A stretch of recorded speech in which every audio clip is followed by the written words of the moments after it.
तो चलिए आज हम समझ रहे हैं किस चीज पे आपको ध्यान देना है। पॉइंट चार्ज, इलेक्ट्रिक डाइपोल और चार्ज डिस्ट्रीब्यूशन। ये पॉइंट पार्ट 2 में ही चार्ज चल रहा है। नहीं, अब नेक्स्ट सेटिंग डाल लेना आप लोग। पार्ट 3 करके इसको ऐसा कर लो, सेक्शन बी कर लो इसको। फील्ड के बारे में ही बात करेंगे अभी हम लोग वापस, या पार्ट 3 कर लो तो ठीक रहेगा। पार्ट 3 कर लो, है ना। वो तो पार्टीशन सिर्फ समझाने के लिए कर रहा हूँ, याद रखने में आ जाएगा ना, है ना। बाकी तो चैप्टर वही है, इलेक्ट्रोस्टैटिक्स। एक्चुअल टॉपिक बहुत ज़्यादा बड़ा है ना ये। पॉइंट चार्ज, पॉइंट चार्ज क्या कहा था मैंने आपको कि अगर डिस्टेंसेस अंडर कंसिडरेशन कैसे हो, इफ इसकी हेडिंग क्या देनी है वो बताओ। ये स्क्रीन शेयर नहीं हुई क्या? हो गई। ये हो रही है। हेडिंग ले लो ना, point charge, electric dipole and charge distribution. ये रही heading, point charge, electric dipole and charge distribution. ठीक है। और इसमें मतलब ये फ़र्क करना सिखा रहा हूँ मैं इसलिए क्योंकि आप क्वेश्चन करते वक्त इन चीज़ों पे ध्यान दे पाए। ठीक है ना, कि दिया क्या है पहले। तो अगर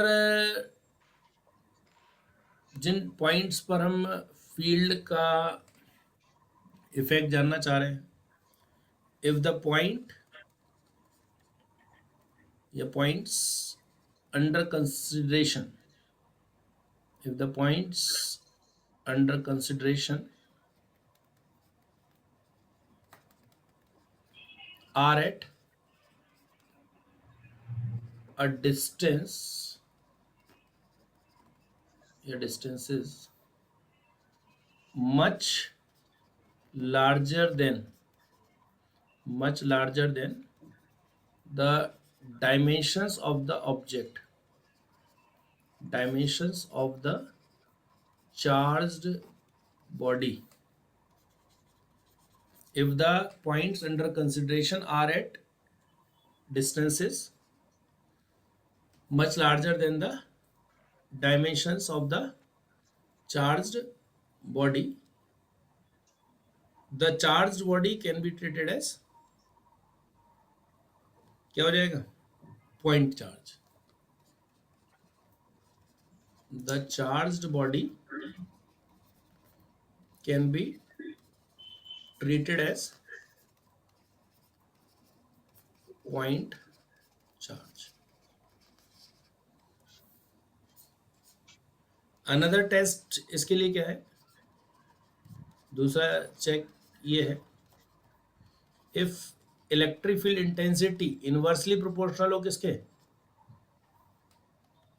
R square, then also we can take the charge body as point charge. ठीक है। क्या कहा, अगर जो पॉइंट अंडर कंसिडरेशन है इस पर क्या कह रहे हैं हम लोग कि जो चार्ज या जो फील्ड है जिसको हम पता करना चाह रहे हैं, अगर वो फील्ड कैसी हो, इनवर्सली प्रोपोर्शनल हो आर स्क्वायर के, तो फिर उस कंडीशन में क्या हो जाएगा, हम ट्रीट कर सकते हैं बॉडी को as point charge. Point charge. मतलब हो सकता है, जैसे मैंने पहले भी कहा, कि बॉडी का साइज बहुत ज़्यादा बड़ा हो, लेकिन साइज बड़ा होने के बाद भी उस डिस्टेंस के कंपैरिजन में कैसा हो, छोटा हो, जिस पर हम इसका इफेक्ट क्या कर रहे हैं, स्टडी कर रहे हैं। ठीक है, याद रहेगा। Yes sir. और ये अनदर चेक पॉइंट समझ आ गया क्या है, कि आप इससे भी चेक कर सकते हैं कि अगर मान लीजिए, इन शॉर्ट लिख दिया है मैंने, लेकिन इसका मतलब क्या हुआ कि अगर मान लीजिए इलेक्ट्रिक फील्ड का मैग्नीट्यूड कैसा हो, इनवर्सली प्रोपोर्शनल हो किसके, आर स्क्वायर, तो फिर हम उस बॉडी को ट्रीट कर सकते हैं as point charge. Done. Yes sir. हो गया, कॉपी हो गया बच्चों। Yes sir. चलिए नेक्स्ट पॉइंट पर समझते हैं। इलेक्ट्रिक डाइपोल क्या है?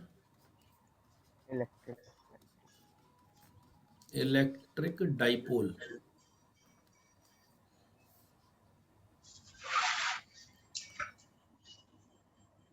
ये एक सिस्टम है दो चार्जेस का जो कि इक्वल इन मैग्नीट्यूड हो, ऑपोजिट इन नेचर हो और separated by small distance. Actually dipoles nature में एग्जिस्ट करते हैं, डाइपोल्स नेचर में एग्जिस्ट करते हैं और सेपरेशन में कैसा चाहिए, इक्वल इन मैग्नीट्यूड चाहिए और सेपरेशन कैसा चाहिए, स्मॉल। स्मॉल। नेचर में एग्जिस्ट करते हैं कैसे बता रहा हूं मैं, जैसे आपने केमिकल बॉन्डिंग पढ़ ली अभी, पूरा नहीं पढ़ पढ़ा, रहे हैं। चल चल रहा है। रही पढ़ रहे हाँ हैं, कोवेलेंट बॉन्ड पढ़ा होगा ना, अभी नहीं। नहीं अभी नहीं पढ़ा। पढ़ा। ठीक है, ज़्यादा डिटेल में नहीं, सिंपल पॉइंट की बात कर रहा हूँ मैं। मान लो दो एटम्स के बीच में आपका केमिकल बॉन्ड बनता है, तो अब मान लीजिए एक ज़्यादा इलेक्ट्रोनेगेटिव है और एक कम इलेक्ट्रोनेगेटिव है, तो जो ज़्यादा इलेक्ट्रोनेगेटिव है बॉन्ड उसकी तरफ शिफ्टेड हो जाएगा, तो उसमें पार्शियल हाँ। नेगेटिव चार्ज आ जाता है और दूसरे वाले पर पार्शियल Positive पॉजिटिव चार्ज आ charge। जाता है। तो हम ये कहते हैं कि ये जो बॉन्ड लेंथ है, आप सोचिए कितना ज़्यादा डिस्टेंस है, कोई ज़्यादा डिस्टेंस थोड़ी है। तो इसलिए डाइपोल्स नेचर में एग्जिस्ट करते हैं, तो उसके लिए हम अलग से सॉल्व करके रखेंगे चीज़ों को। तो इलेक्ट्रिक डाइपोल क्या है, a system of two charges equal in magnitude opposite in nature, equal in magnitude opposite in direction. nature। और ये d जो है इसको मैं कहता हूं dipole length, dipole length.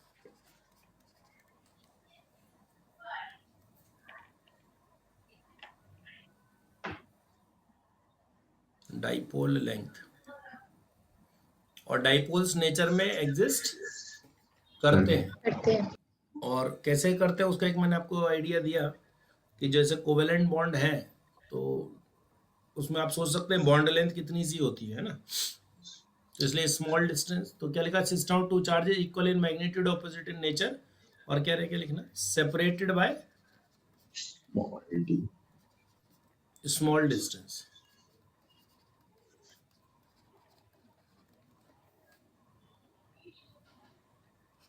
Dipoles, electric dipoles exist in nature,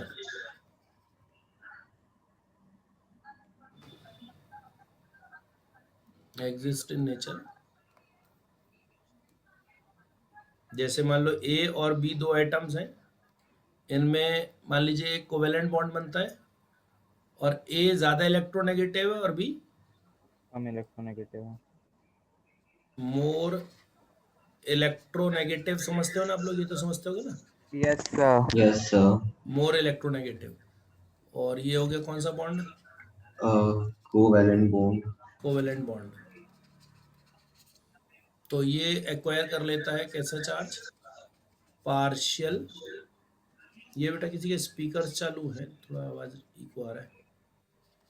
partial negative charge और ये हो जाएगा पार्शियल पॉजिटिव चार्ज। ठीक है, तो डाइपोल्स एग्जिस्ट करते हैं नेचर में।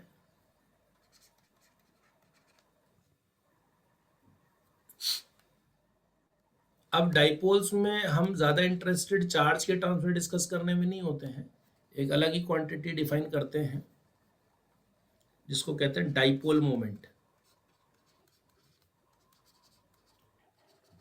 Dipole moment.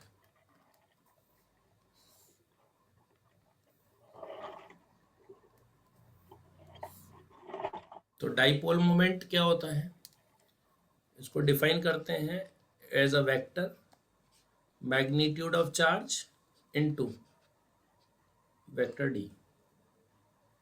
डाइपोल मोमेंट क्या है, नेट चार्ज नहीं, नेट चार्ज तो जीरो आ जाएगा,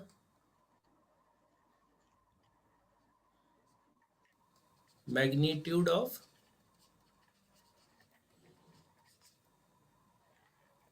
a charge,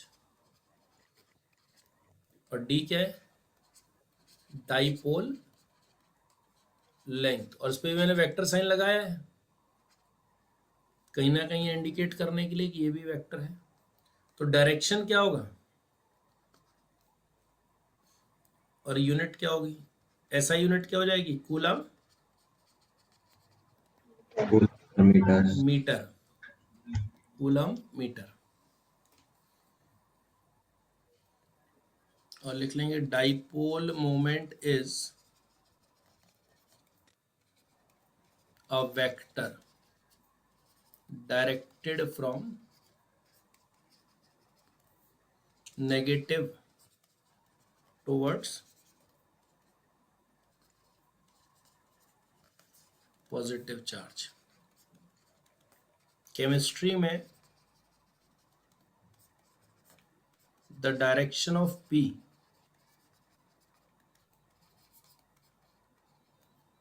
is taken from कहां से कहां, पॉजिटिव टुवर्ड्स, क्या हो जाएगा, पॉजिटिव टुवर्ड्स नेगेटिव। नेगेटिव, ये ध्यान रखना है ना, केमिस्ट्री में इसको उल्टा है तो कहीं कंफ्यूज हो जाए इसके लिए। एक और यूनिट है इसकी, छोटी यूनिट है जो केमिस्ट्री में आप यूज करोगे, यहाँ तो नहीं आएगी यूज। डिबाई आप सुनोगे इसमें, शायद आपको मिला भी हो कहीं पर एटॉमिक स्ट्रक्चर वगैरह में, डिबाई। तो 1 debye is 3.3 into 10⁻⁻³ coulomb metre. ये ऊपर ही लिख लेते हैं इसको यूनिट के साथ ही।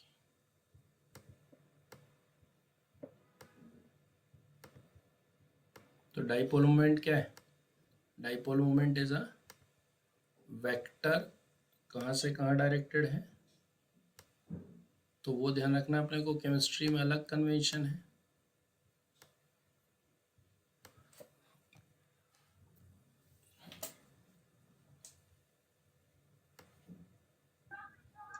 सर एक बार डीपाई वाला पॉइंट बता दीजिए। 1 डिबाई, ये छोटी यूनिट है क्योंकि जैसे मैंने कहा ना कि डिस्टेंस तो बहुत छोटा ही होता है ना, गॉट ये दैट। जो वैल्यू तो आएगी प्रैक्टिकली स्मॉल ही आती होगी है ना।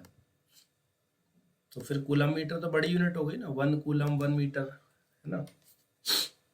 तो प्रैक्टिकली जो यूज हो रही होगी वो डिबाई।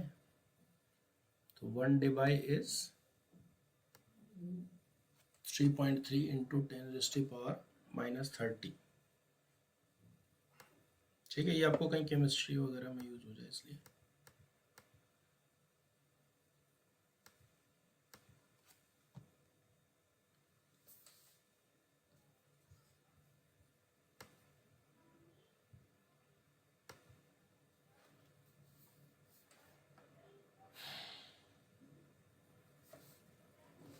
आपको ध्यान, पॉइंट चार्ज की फील्ड हम बना चुके थे, और एक पेयर ऑफ पॉजिटिव और नेगेटिव चार्ज की भी फील्ड बना चुके थे, फील्ड लाइंस बनाई थी। Yes sir.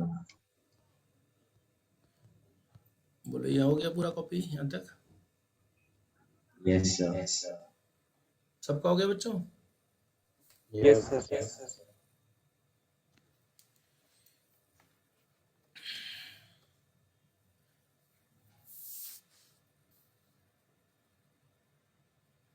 Field lines point charge की बना ही चुके थे, डाइपोल की बना ही चुके थे। अब बात करते हैं कि हम next heading distribution of charge, या फिर सिंपली लिख दें चार्ज डिस्ट्रीब्यूशन। तो हर बार चार्ज को पॉइंट चार्ज तो नहीं ले सकते ना,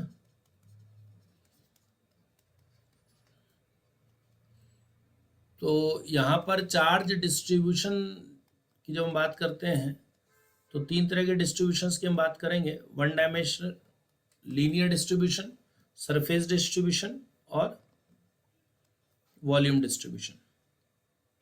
charge distribution will face 3 kinds of distribution. मान लो एक वायर है, वायर के ऊपर चार्ज है, या फिर मान लो एक प्लेट है, प्लेट के ऊपर चार्ज है, या स्फेयर के ऊपर चार्ज है, या फिर पूरे वॉल्यूम में चार्ज फैला हुआ है ना। तो ये देखेंगे, एक तो होता है linear distribution of charge, linear distribution of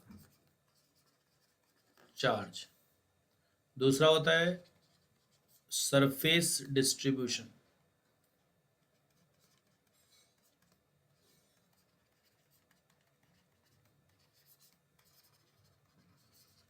और तीसरी कैटेगरी क्या हो सकती है?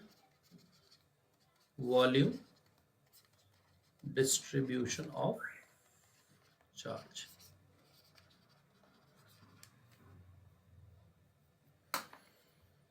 ठीक है, पूरे सरफेस पे फैला हो तो क्या हो जाएगा? Surface distribution of charge, simple.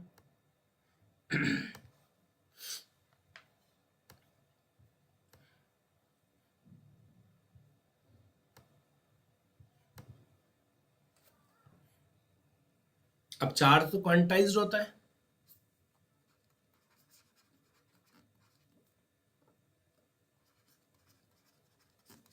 तो इसमें हम क्या इग्नोर कर रहे होंगे?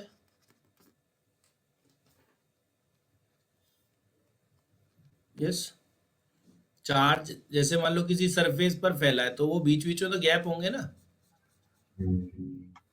तो वी इग्नोर दिस गैप्स। ठीक है, और क्या मान लेते हैं? पूरे में स्प्रेड है, मतलब हर पॉइंट पर। तो चार्ज डिस्ट्रीब्यूशन क्या है?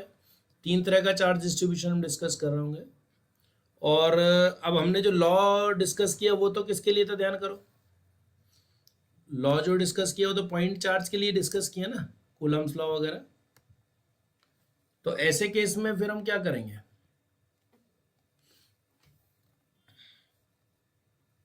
ऐसे केस में हम चार्ज्ड बॉडी को डिवाइडेड मान लेते हैं छोटे छोटे टुकड़ों में, और एक छोटा टुकड़ा पॉइंट चार्ज का काम कर जाएगा ना। तो we define electric charge density for, किसके लिए? For charge distribution. क्या डिफाइन करते हैं हम लोग? चार्ज डेंसिटी डिफाइन करते हैं चार्ज डिस्ट्रीब्यूशन के लिए।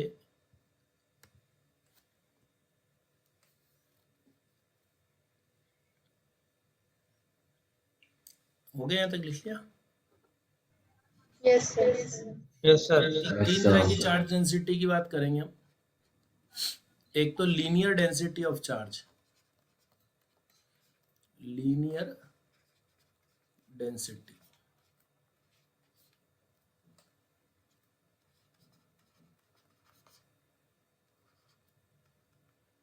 यानी लीनियर चार्ज डेंसिटी भी लिख सकते हो आप हेडिंग।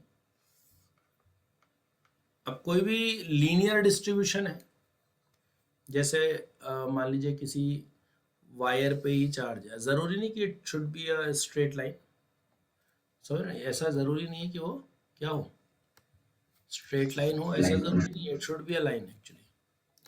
और मेन चीज क्या, बॉडी की शेप क्या, उससे भी मतलब नहीं। हमारा इंटरेस्ट किस चीज में, कि चार्ज किस तरह से फैला हुआ है, राइट? चार्ज किस तरह से फैला हुआ है उस चीज में इंटरेस्ट है। बॉडी की शेप क्या है उससे इंटरेस्ट हमारा नहीं है। तो यहाँ पर जैसे चार्ज इस पर स्प्रेडेड है, मान लो ये एक मैंने आपको वायर टाइप का शो कर दिया, तो मान लीजिए इस पर चार्ज फैला हुआ है, प्लस चार्ज दिखा दिया। अब we can't treat this charge as point charge, right? तो अब इसके लिए मैथ्स क्या है कि हम सबसे पहले एक पॉइंट है, उस पॉइंट पर एक छोटा सा टुकड़ा मान लेंगे लेंथ का, तो इसे क्या कहेंगे? छोटे से टुकड़े को लेंथ एलिमेंट। ये कहलाएगा length element. Length element, element मतलब जो वैल्यू क्या हो गई है, बहुत छोटी, टेंडिंग टू जीरो लेंथ। और इस पर हमने चार्ज देखा कि dq है मान लीजिए। अब आप देखिए ये इसकी साइज बहुत छोटा है, तो ये हर बार पॉइंट चार्ज मान सकते हैं कि नहीं? है ना कुछ? यस सर, मान सकते हैं। तो linear charge density at a point for linear distribution कैसे डिफाइन होता है? कि हम उस पॉइंट पर क्या ले रहे हैं? एक छोटा सा लेंथ एलिमेंट ले रहे हैं, और उस लेंथ एलिमेंट पर जो चार्ज है डी क्यू, उस चार्ज को उस एलिमेंट की लेंथ से क्या कर दे रहे हैं, डिवाइड कर दे रहे हैं। तो this D Q by D L क्या कहलाएगा, linear density of charge eight a point is defined as dq by dl.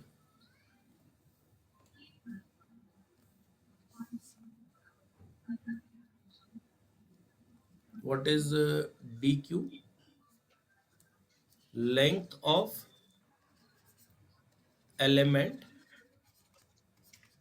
taken at that point. Taken at that point. Lambda क्या है, linear charge density at a point. और dq क्या हो गया, charge on the length element,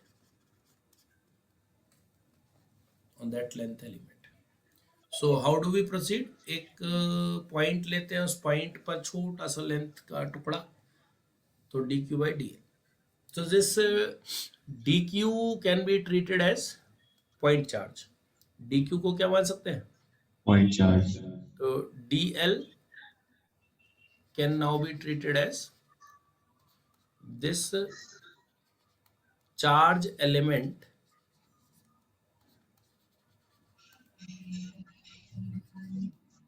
can be treated as Point charge. point charge. क्यों, क्योंकि बहुत छोटा है. आपको ध्यान हो मैंने क्या था, चार्ज पार्टिकल तो हमेशा ही पॉइंट चार्ज का काम कर जाएगा, ध्यान करो. तो इसके पीछे की सोच ये है कि अपने पास एक्सटेंडेड चार्ज है तो क्या करें, उसको छोटे छोटे टुकड़ों में बटा हुआ मान लें. ठीक है. Yes sir. अगर आप पिछला ना भूले हो तो सेंटर ऑफ मास वगैरह में भी हम ऐसा कुछ मैथ्स ले रहे थे. सर हाँ फरमाइए. डिस्ट्रीब्यूशन ऑफ चार्ज से वापस रिपीट कर दो, कनेक्शन लॉस्ट हो गया था. अरे यार ये क्या है, सॉरी सर, हैं? वो आज थोड़ा कनेक्शन ऐसा ही चल रहा है. तो चार्ज कितना आ जाएगा इस पे, लैम्डा डीएल हो जाएगा. इसका मैथ्स आपको ध्यान आ रहा है, सब कुछ क्या किया था हम लोगों ने, बिल्कुल वैसे ही जैसे मास के लिए किया था पहले. ठीक है. हाँ yes center of क्या mass. किया हमने, जैसे कोई भी लीनियर डेंसिटी डिफाइन करनी है तो पहले तो ये देखेंगे डिस्ट्रीब्यूशन कैसा है. डिस्ट्रीब्यूशन कैसा है, Linear. लीनियर डिस्ट्रीब्यूशन होना Linear. चाहिए. अगर लीनियर डिस्ट्रीब्यूशन है तो उस कंडीशन में क्या होगा कि आप सबसे पहले तो ये ध्यान रखो, चार्ज डेंसिटी डिफाइन किस पर होती है, किसी पॉइंट पर डिफाइन होगी. चार्ज और जिस पॉइंट पर Charge डिफाइन is होगी, जिस पॉइंट पर डिफाइन करते हैं उसके लिए क्या करते हैं, उस पॉइंट पर सबसे पहले लेंथ का एक छोटा सा पार्ट लेते हैं, इसे क्या कह रहे हैं, लेंथ एलिमेंट. और उस लेंथ एलिमेंट पर अगर चार्ज क्या है, डी क्यू, तो D Q by D L will be the charge density eight that point, है ना. अब इस चार्ज का जो छोटा सा टुकड़ा आ रहा है इसको आप क्या ट्रीट कर पाएंगे, ऐसा पॉइंट चार्ज. क्योंकि जो लॉ बनाए गए हैं, रूल्स बनाए गए कूलम्स लॉ से स्टार्ट करते हुए किसके लिए बनाए थे, पॉइंट चार्ज के लिए बनाए थे. चार्ज के अब लिए. पॉइंट चार्ज ना हो तो उसमें फिर मैथ्स क्या लगाएंगे कि जो दिया गया चार्ज डिस्ट्रीब्यूशन है उसके छोटे छोटे टुकड़े मान लेंगे और हर टुकड़ा अपने आप में क्या काम करेगा, पॉइंट चार्ज का. पॉइंट चार्ज का काम करेगा. तो फॉर दिस चार्ज हम निकाल सकते होंगे जो भी कुछ निकाल रहे होंगे, राइट. Yes. और फिर हमें इंटीग्रेट करना पड़ेगा. हो गया यहाँ तक. Yes sir. Yes, sir. तो ये लिखना है दोस्तों. तो इसके ऊपर भी कुछ लिखाया था आपने. ऊपर तो बहुत कुछ लिखवाया हुआ है मैंने, कहाँ तक नहीं छूटा है तुम्हारा. हाँ बस ये यहाँ चार्ज डिस्ट्रीब्यूशन मैं डाल देता हूँ इसमें. ले लिया है इसका स्क्रीनशॉट. हाँ ठीक है, मैंने भी शेयर कर दिया स्क्रीनशॉट अभी. अब इसमें D Q equal to lambda D L आ गया. अगर कभी जरूरत पड़ जाए पूरा चार्ज पता करना हो तो क्या करोगे, इंटीग्रेट कर देंगे. इंटीग्रेट. मान लो lambda is known, then net charge Q equal to integral lambda D L आ जाएगा. और अगर मान लीजिए किसी केस में ये लिखा हो कि चार्ज डिस्ट्रीब्यूशन यूनिफॉर्म है, अगर ये क्वेश्चन में वर्ड यूज कर लें क्या,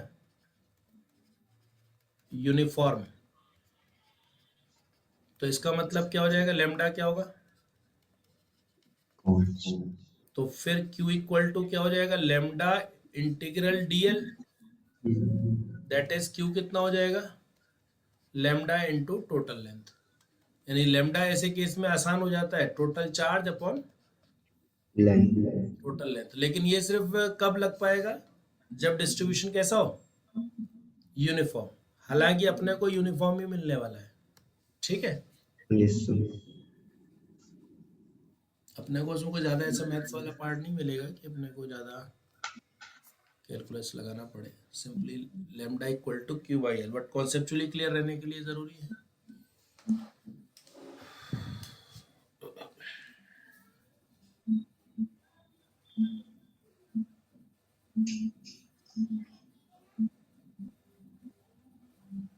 ओवर सर।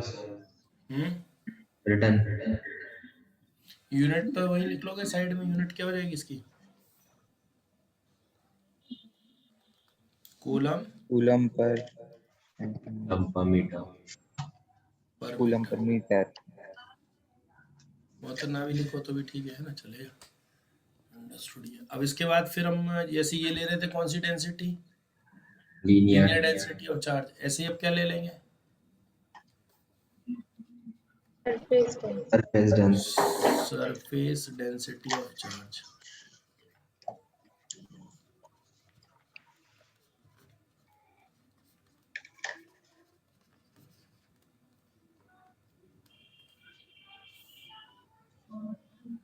अब surface density of charge define करेंगे किसके लिए, सरफेस।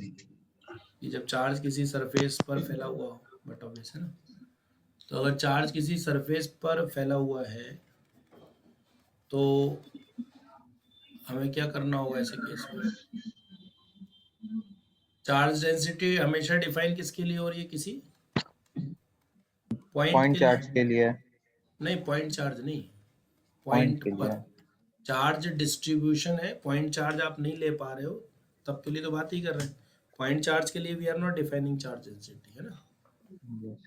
वही मैं फर्क आपको यहाँ करवा रहा हूँ, टॉपिक के लिए मैंने, ठीक है ना। तो अब यहाँ पे मान लो ये पॉइंट है, इस पॉइंट पर मेरे को चार्ज डेंसिटी डिफाइन करनी है, तो मैं इस पॉइंट पे क्या करूंगा, एक छोटा सा एलिमेंट ले लूंगा। अब वो एलिमेंट लेंथ एलिमेंट होगा कि area element, area element. Area element हम यहाँ ले लेंगे, तो will call it surface element.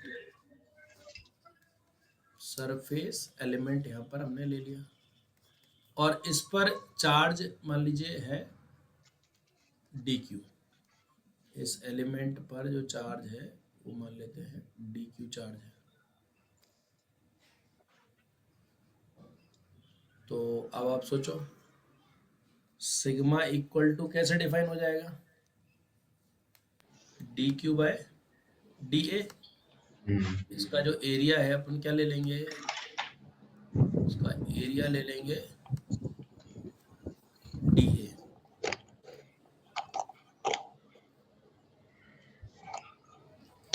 तो वो सोचो dq बाय क्या हो जाएगा, charge upon its area. Charge density at a point is defined as, surface charge density at a point क्या हो जाएगा, dq बाय da हो जाएगा। अब dq बाय da में da क्या है पता लगी क्या आपको, यस सर। चार्ज जिस, तो किसी के माइक से आवाज आ रही है। एयर का साउंड आ रहा था। तो चार्ज किस पर हो गया, charge on a surface element. Surface element, और da क्या है, area of that surface element, और सिग्मा क्या हो गया, surface density of charge at that point. Unit क्या हो जाएगी अब, सोच लो तो coulomb coulomb per metre square. Per metre. अब फिर अगेन वही चीज, a charge element can be treated as point charge. Can be treated as point charge, वही रिपीट लाइन है। अब जब पॉइंट चार्ज की तरह ट्रीट करोगे तो अपने को चार्ज चाहिए पड़ेगा ना कितना इस पे, तो उस पर जो चार्ज होगा that will be sigma D A. और फिर वही बात कि अगर नेट चार्ज निकालना हो तो क्या करोगे, integrate. Q equal to integral sigma D A. और इसमें भी क्या कहा हो गया होगा, चार्ज इज यूनिफॉर्मली डिस्ट्रीब्यूटेड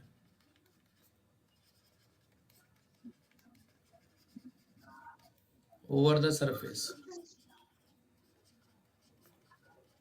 तो Q क्या हो जाएगा,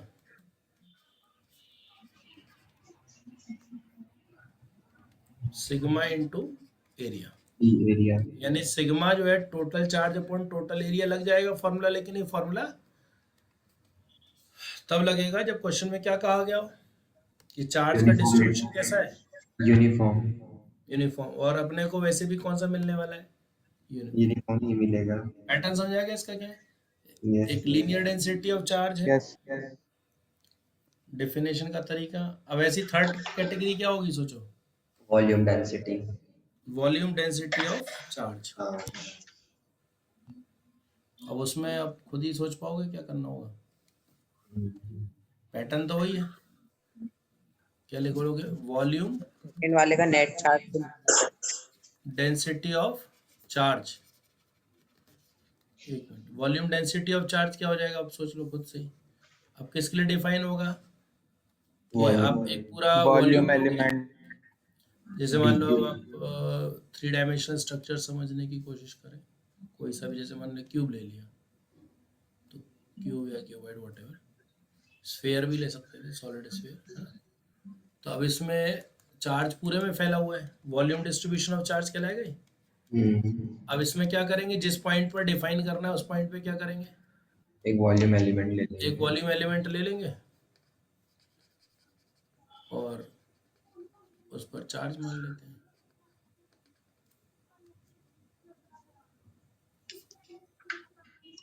वॉल्यूम एलिमेंट,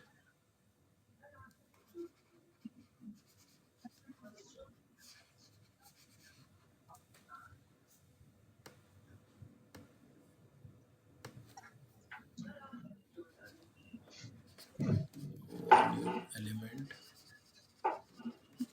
और इस पे चार्ज मान लेते हैं कुछ भी डी क्यू, और वॉल्यूम एलिमेंट का वॉल्यूम मान लेते हैं D V.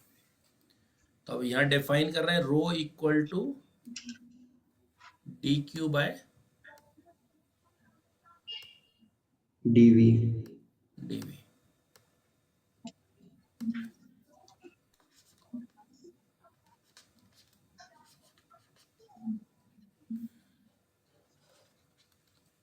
Coulomb per metre cube, D Q by D we.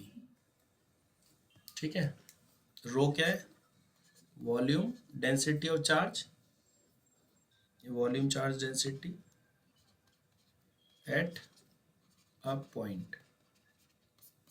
D Q और डी वी क्लियर है, डी वी क्या है, volume of volume element. Volume element, D Q है charge on the element, volume element. है।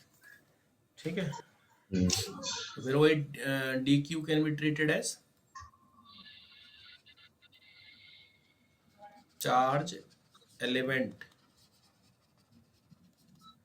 Can be treated as point charge.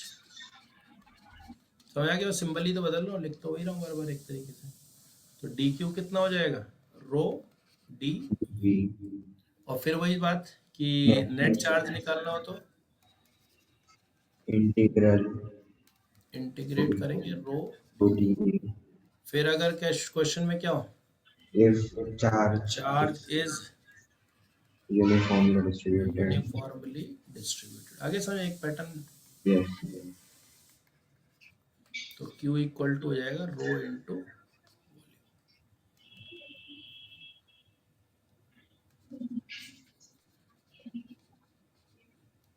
Row integral dV और rho into V, यानी कि रो लिख सकते हो total charge upon total volume. पीछे का रह गया था कुछ, ये हो गया था सरफेस सरफेस डेंसिटी वाला लिखना है।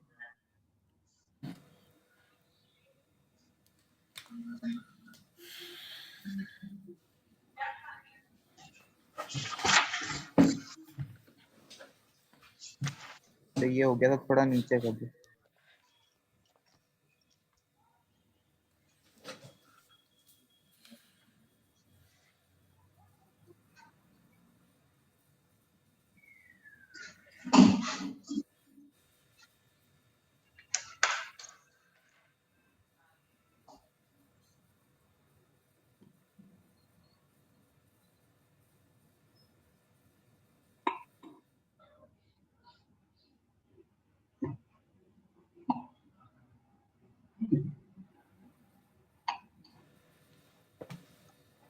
four, sir.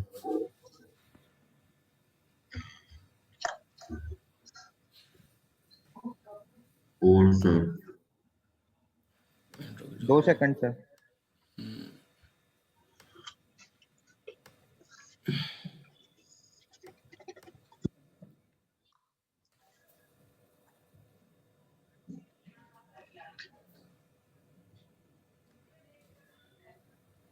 हो गया।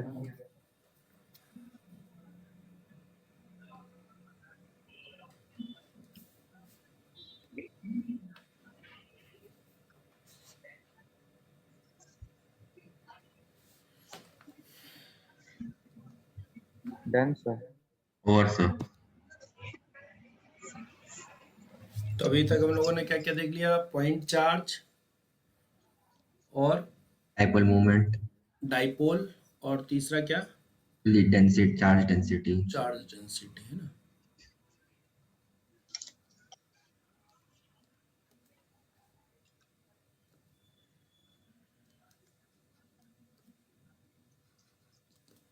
Find out net charge on the following.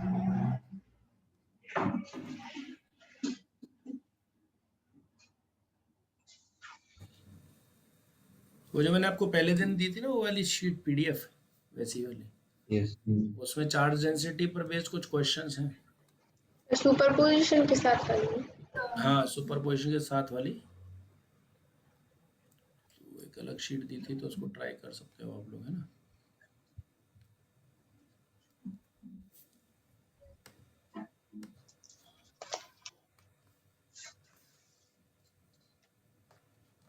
मान लो ये रॉड है, एक्स एक्सिस के अलॉन्ग रखी है, और इसके लिए मान लीजिए आपको निकालना है इस पर रॉड पर चार्ज कितना है, ठीक है।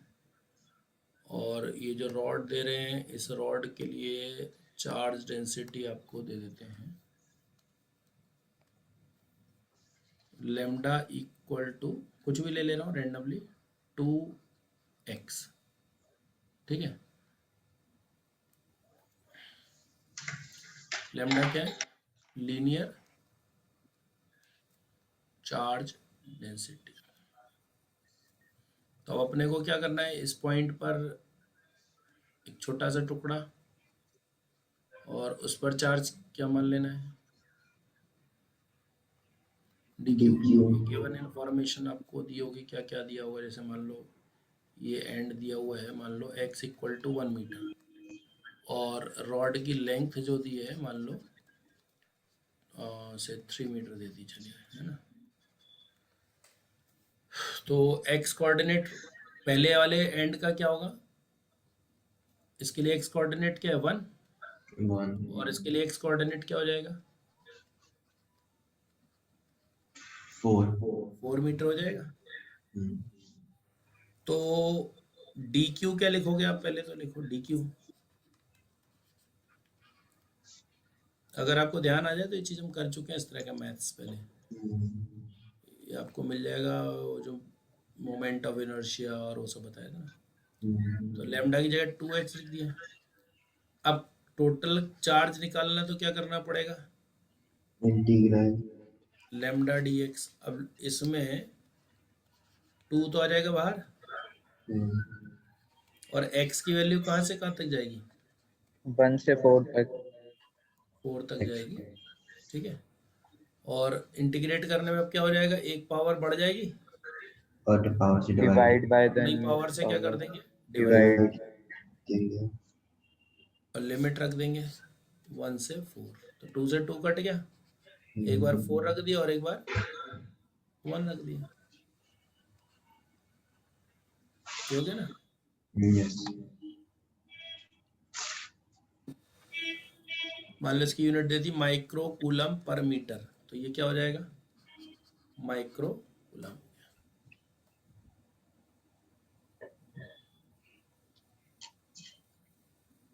Yes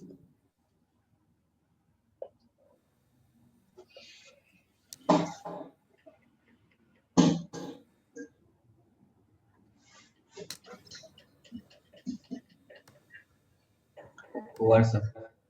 done sir.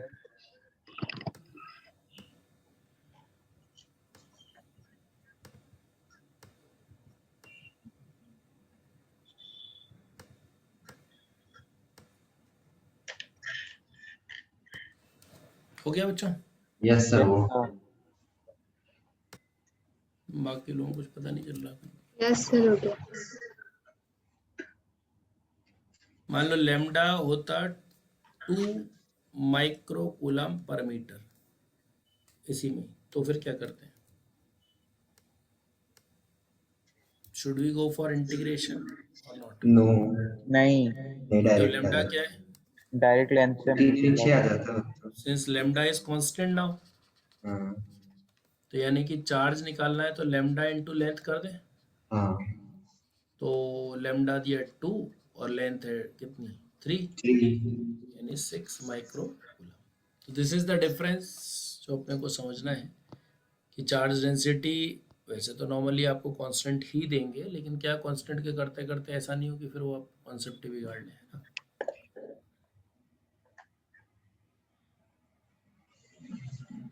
मान लीजिए sigma equal to sigma naught into small R for a charged disc of radius capital R, sigma naught constant है, स्मॉल आर है डिस्टेंस फ्रॉम सेंटर, जहाँ पे स्मॉल आर लेस देन या equal to R तक हो सकता है। तो अगर एक चार्ज्ड डिस्क दे दी इन्होंने मान लीजिए, और आपसे क्या कहा कि चार्ज्ड डिस्क पर अपने को पता करना है क्या, नेट चार्ज पता करना है, ठीक है। और इस डिस्क के सेंटर से स्मॉल आर डिस्टेंस पर अगर कोई पॉइंट है तो उस पर चार्ज डेंसिटी कितनी है, sigma naught into small R. तो अगर मैं ऐसे पॉइंट्स लूँ सेंटर से और उनको आपस में ज्वाइन कर लूँ, ऐसे पॉइंट्स लूँ सेंटर से और उनको ज्वाइन कर लूँ तो एक सर्कल मिल जाएगा। सोच पा रहे हैं चीजें।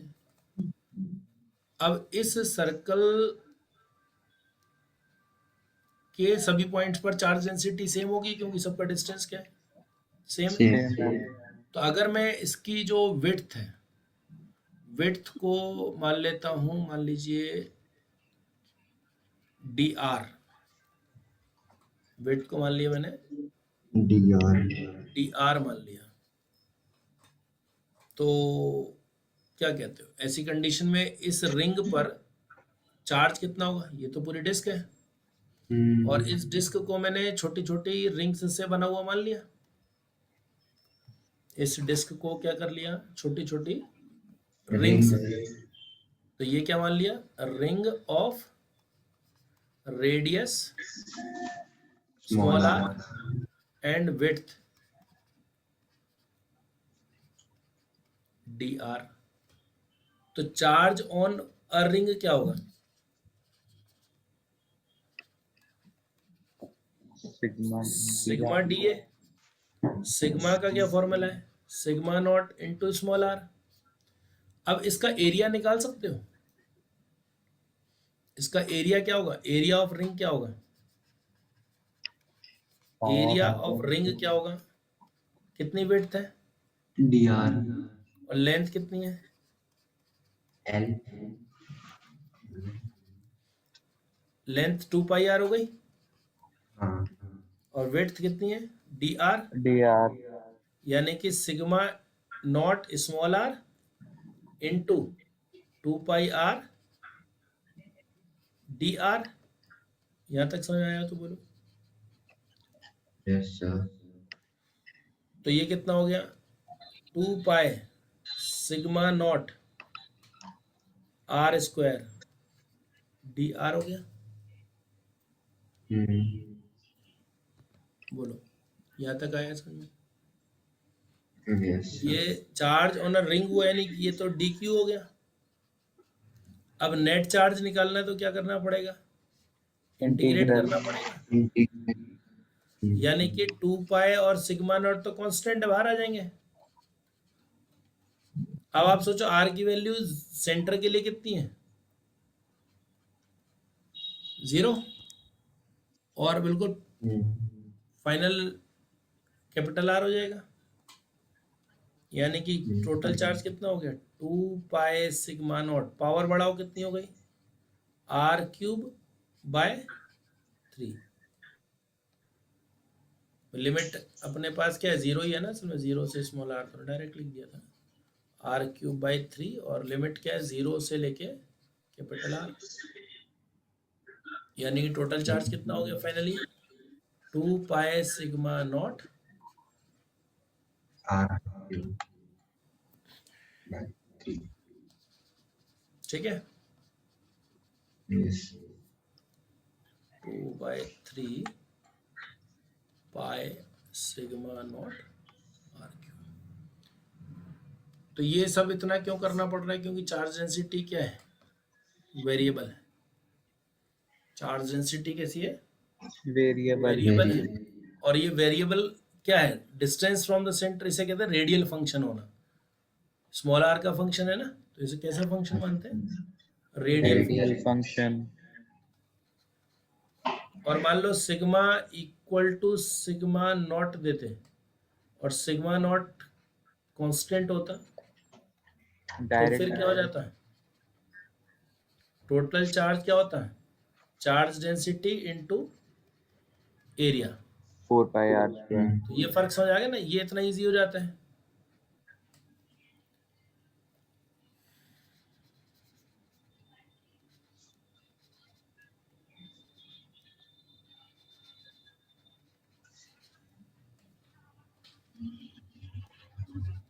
Yes.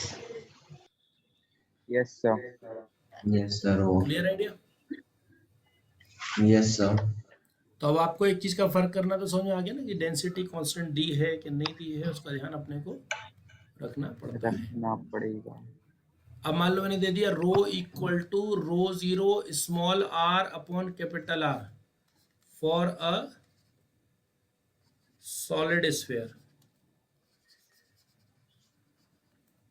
जिसमें रो 0 तो कांस्टेंट दे दिया, कैपिटल आर इसका रेडियस दे दिया और स्मॉल आर डिस्टेंस हो गया किसका?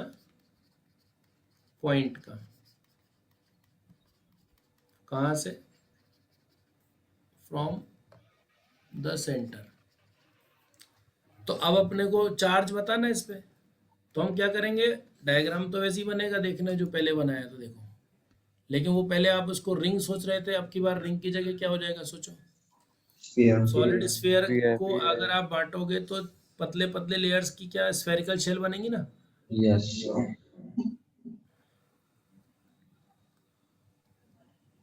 अब यही डायग्राम क्या हो गया, स्फीयर हो गई, ठीक है। और स्फीयर को आप बांट लेंगे किसमें, अब पतली पतली लेयर्स के स्फेरिकल शेल में बांट लोगे। और अब की बार डिस्ट्रीब्यूशन कैसा है, अब की बार डिस्ट्रीब्यूशन वॉल्यूम डिस्ट्रीब्यूशन है। तो अब यहाँ पर आप क्या एज्यूम करोगे कि इस, ये क्या है, स्फेरिकल शेल, और ये अब क्या मान के चल रहे हैं, पूरा सॉलिड स्फीयर। और इसमें फिर वही अप्रोच, इसकी रेडियस स्मॉल आर मान लें और इसकी विड्थ क्या मान ली, इसकी विड्थ मान ली डी आर। अब आपको यहाँ पे इस स्फेरिकल शेल पर चार्ज पता करना है, तो कैसे पता करोगे, इस स्फेरिकल शेल पर चार्ज कैसे पता करोगे। Go into its area. अब लिखोगे D Q equal to spherical shell of thickness D R. इसका वॉल्यूम कितना होगा, इसका सोचो, volume equal to surface area, Into surface area किसका, spherical स्फेरिकल शेल shell. का, इनटू थिकनेस। अब सरफेस एरिया कितना होता है स्फेरिकल शेल का, 4 pi R square. Into D R, यानी डी क्यू इक्वल टू क्या होता है, रो डी वी होता है ना। तो रो की जगह क्या लिख दोगे आप, जो वैल्यू दी थी, rho naught small R upon capital R, और डीवी की जगह क्या लिख दोगे,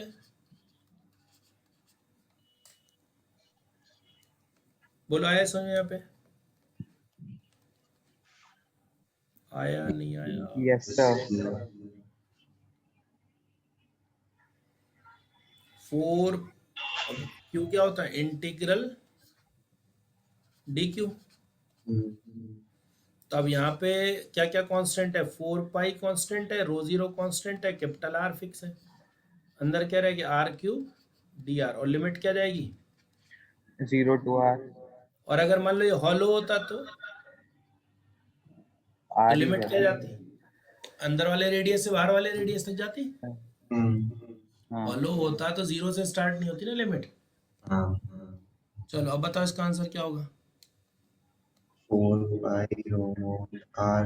4 pi rho naught upon capital R, और यहाँ आर Capital की पावर R. क्या हो जाएगा, R की पावर R क्यूब की power 4 4 upon 4. Limit 0 to 0 to R. R. 4 by 3. 4 से 4 जाने ही दे, Pi pi rho naught, rho naught capital R की I power do not 3. argue. Capital R की पावर 4 होता है ना, तो 3 रहने दे। 3.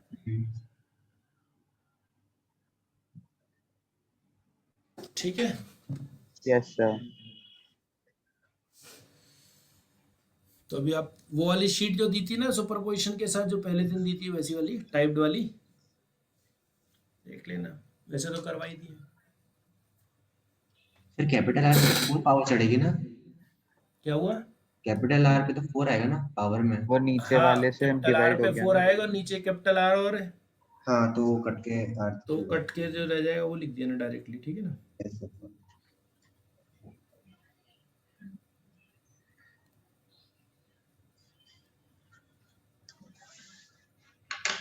Over sir.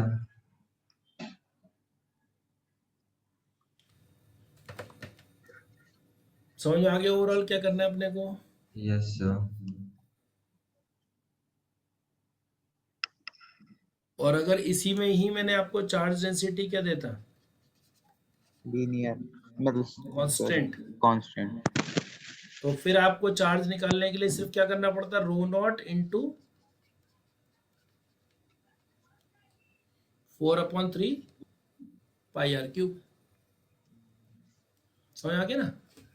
एक्चुअली में तो ज्यादातर आपको डेंसिटी कांस्टेंट ही मिलने वाली है, लेकिन फिर क्या होता है, आदत पड़ जाती है, फिर एक आध कोई क्वेश्चन आया ना तो फिर गड़बड़ होने लगती है।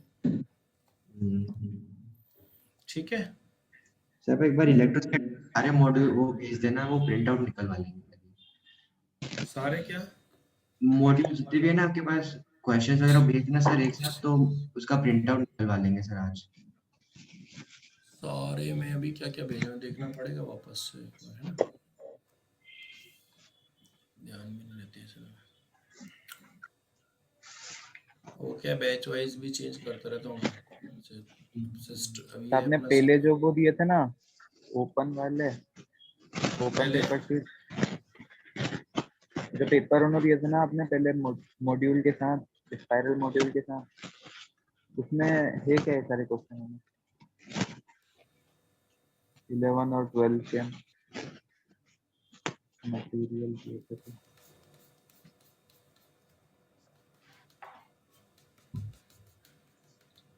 अब ये वाला जैसे हो जाएगा तो उसके बाद लगा लेना, वो बता दूंगा जो मॉड्यूल है तुम लोगों के पास वो भी लगा सकते हो। एक क्वेश्चन आया था टेस्ट में, वो बता रहा हूँ ये आपको, है ना। ये तो है सॉलिड स्फीयर,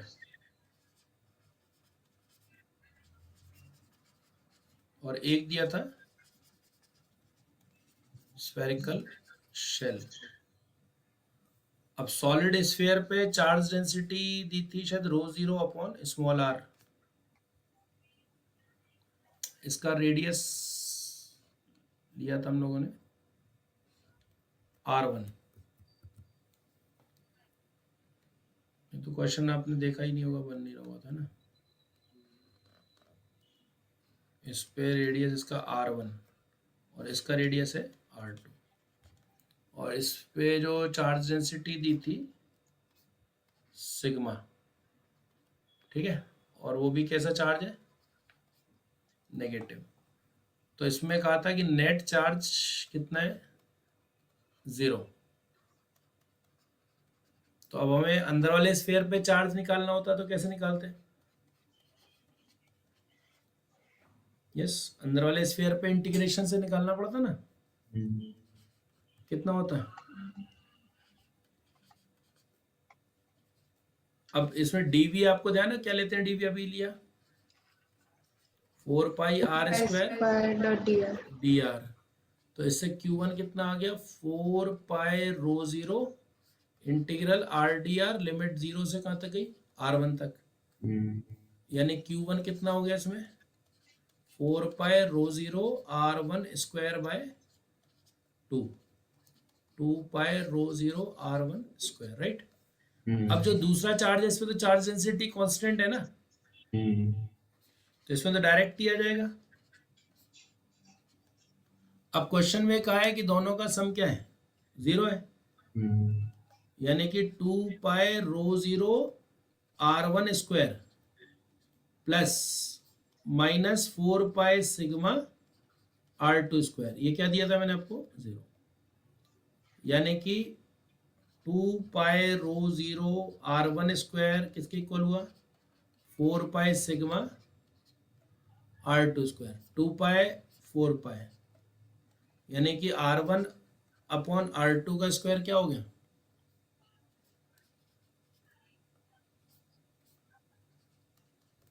2 σ ρ0, है ना। ठीक है, क्लियर। तो शायद ये पूछा था उसमें रेडियस का रेशियो क्या है।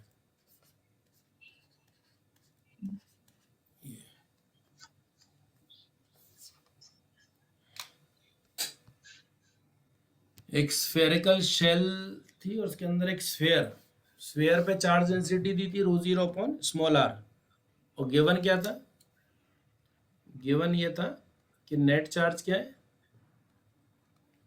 0।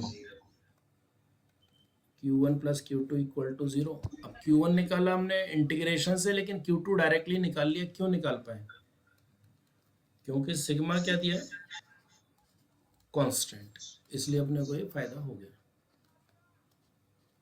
ठीक है ना। थोड़ा सा नीचे कर दीजिए।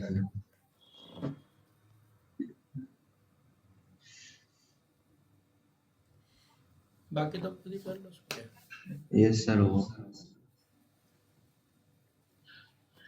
सर एक बार ये पूरा दिखा दीजिए। शुरू से नहीं सर, ये वाला क्वेश्चन। और ये टेस्ट में भी था, मिल जाएगा आपको नंबर, जो भी है वो नंबर ध्यान नहीं है। कहाँ गया? ये रहा।